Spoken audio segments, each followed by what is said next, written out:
Siyang sponsor doon, from the sponsor, 1.5 million. Kay Kalinga Prab ay 2.2.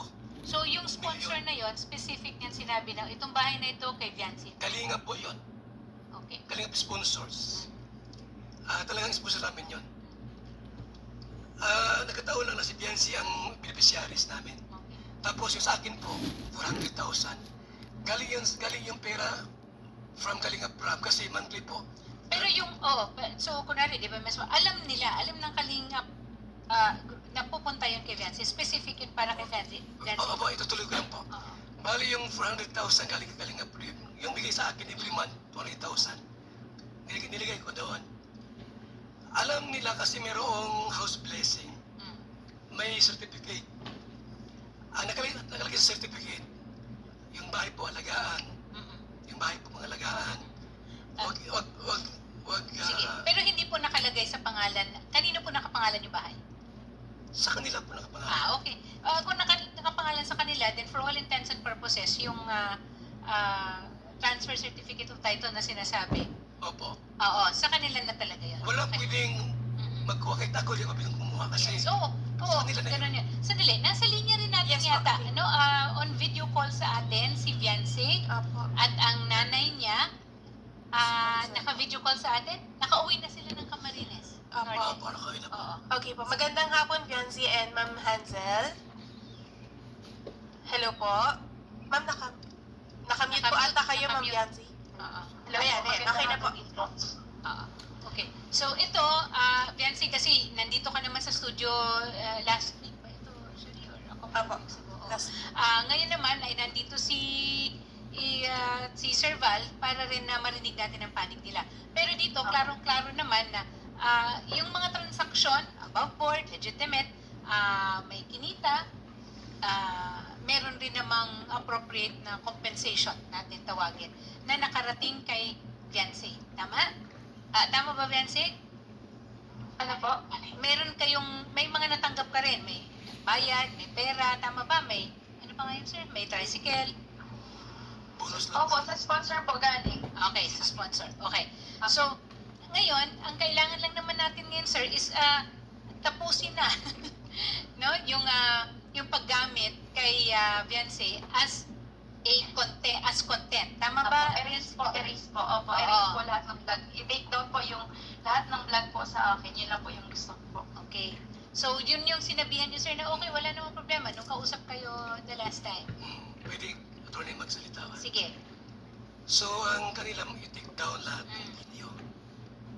Tulad na sinabi ko sa inyo mga attorney, lahat ng vlogs, bayad sila. Mhm. Ibig sabihin po lahat ng content ay pag-ari ng kalinaw. Pwede po, Ano po? attorney? Pwede po magsalita. Tapos, Sandali lang, yung Viancy, sabi niya, bigyan lang muna natin siya ng Sponsor po. Mhm. Yung scooter galing sa akin, yung pera ko yun. Yung tricycle, gustong kunin ng sponsor, kasi aming sponsor yun. Ayaw, sabi ko, wag nang kunin, pati bahay. Ganun po yun. Okay. Hindi nga naman pwede kasi nabigay na Opo. nakatito Sa na wala sa po kanila. akong history po na ako'y nagbabawi ng gamit na Okay. binibigay. So, in other words, there is now an issue on ownership of content. Tama ba ako, Shari? The ownership of the content. So, ngayon, sir, ang sinasabi niyo is hindi ninyo ibababa. Ano alin po? Hindi ninyo tatanggalin yung content. Wala akong content sa kanya. Wala? Okay. So, Ano anong content? content? Kay Kalingap Prab. Wala akong content sa kanya. Paano sa mga reactors po ba? Opo, tapos yung kinontent niyo po, Kuya Val na yung sa Marimar po na sinabi niyo na Marimar, ginawa niyo po akong Marimar. Ginawa po siyang marimar ng ginawa Marimar. po ng pelikula, si Beyonce, doon ka po nag-viral, di ba? Parang ginawa mo siyang sa dagat, pinaano-ano mo siya. Ano po yun, hindi po yung content? Wait lang po. Ano po ang tingin niyo saan nakularpuan? Okay. So, there are other videos, apparently. Last 1 year ago, Okay. sabi ko, Biancy, maglakad ka sa dagat. Mm.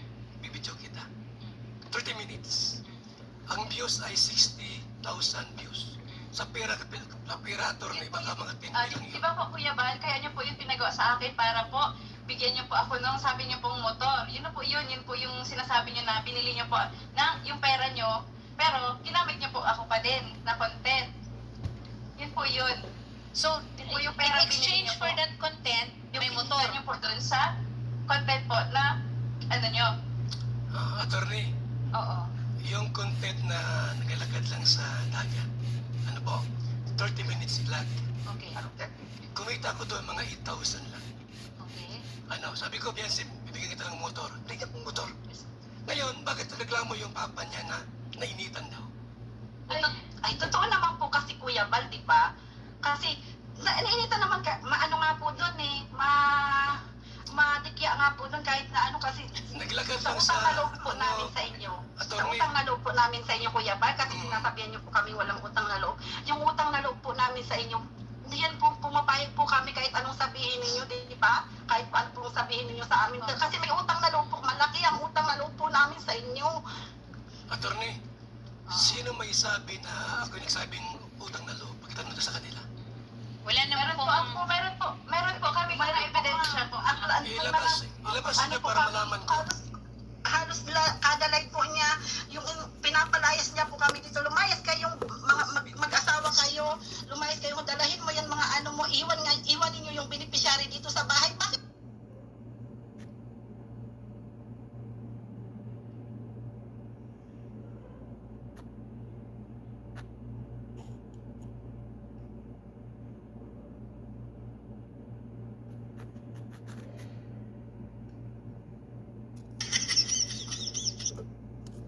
Diba?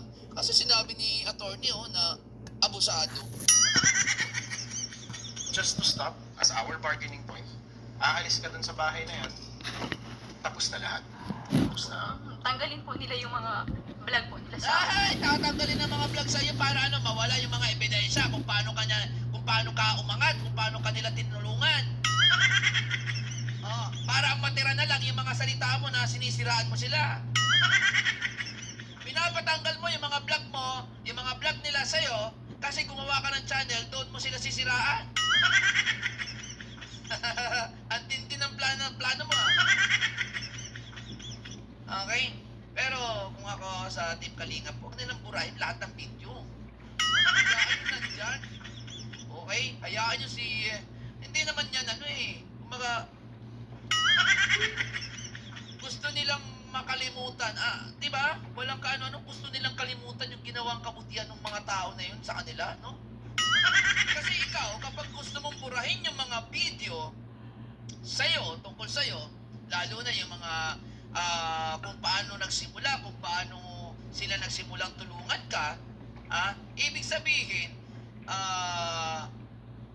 kumbaga, wala kang pakialam kahit tinulungan ka nila. Kumbaga, binabaliwala mo lahat yun.